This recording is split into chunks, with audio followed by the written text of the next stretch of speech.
Hey everyone, today I am out in Spain of all places, checking out the new Kia EV3 as part of Kia's EV Day event here in Tarragona, Spain. And we're gonna get a quick test drive of the EV3 while we're here because we don't actually know if this is coming to the US yet, but if it is, it might be good for you to know what to expect when it does. Behind the wheel, EV3, it's a very comfortable car. I love the seats, love the mesh headrests.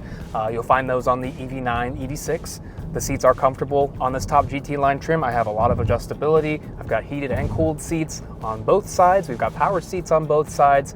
The ride quality is actually pretty impressive for such a small car, but because this has a super long wheelbase, one as long as the larger Sportage, this does feel more planted on the road than most other smaller cars like this. Road noise is also pretty hushed. It's obviously not, a Rolls Royce in terms of how quiet it is, but for a car of this size, there's not as much wind noise as you'd expect, especially since you don't have the sound of a gas engine drowning that out. So overall, I'm actually really impressed with the dynamics and just the overall driving experience of the car so far. This is only front-wheel drive, single motor for now. There will be eventually a GT model with dual motor all-wheel drive, which will obviously be much more powerful than this. But when you put it in sport mode, it does, push you back in your seat just a little bit, but nothing crazy like a ludicrous mode in a Tesla or something like that. So this is very comfortable for around town driving. I'm actually really enjoying it, tossing it into the curves. It does handle pretty well. The steering isn't much to write home about. And the brakes are typical EV brakes, but the regen braking is actually really good. Just like other Hyundai and Kia products, you can adjust the level of intensity or put it in an automatic mode, which uses the front radar to detect objects in front of you to make sure you stay a nice distance away from them.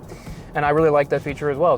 Not a lot of brands offer that, and I'm glad they still do here on this lower priced model. There are also two battery sizes available, at least in Europe and other markets. There is the 58.3 kilowatt hour battery or the 81.4 kilowatt hour battery. We are in the bigger battery right now. The charging speed is expected to be around 29 minutes for the smaller battery and 31 for the bigger battery, and it will probably be a little bit slower off the line, that bigger battery, because of the added weight.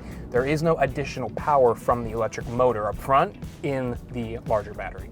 The biggest wow factor though for this car so far, honestly, is this interior on the top GT line trim. I'm really loving the materials they have on the dash up here, the leather wrapped steering wheel. They have a lot of recycled materials in here, and that explains why you have some of this mesh material and this sort of gray plastic. It's much more appealing to me than the typical piano black plastic you see in so many other cars, and Kia was guilty of doing that for a while. The outgoing EV6 had a lot of piano black, but for the refresh of that model, they're doing more of this style, which I really appreciate.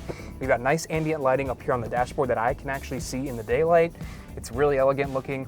All the switchgear feels very solid and kind of expensive for the price of this car, which is roughly supposed to be about 36,000 euros to start, but this is also not Kia's fastest charging EV either, because this actually rides on a 400 volt architecture instead of the 800 volt you'll find on EV6 and EV9 and all the other upcoming models on the higher end. So yeah, this won't charge as fast, but at the price point and the fact that this is more of a city car, more of an urban car, as long as you can charge at home, I think this will be just fine for most people. It's also worth pointing out that there will be some internal competition in the Kia and Hyundai lineup if they were to bring something like this over to the States. For example, the Niro EV, the Kona EV, in Canada, the Soul EV. So there are all these other options in the Hyundai Kia lineup, but none of them have this sort of level of safety and tech and features. This thing is packed to the brim with all of those goodies, and so I think overall, for the value, this is probably going to be the more interesting option. So that's how it drives. Let me know in the comments section below what you think of how it looks, the interior, everything else I showed you, and stay tuned because, like I said, we won't know for sure if this is coming to the US until sometime later this year, hopefully, but I personally hope we do.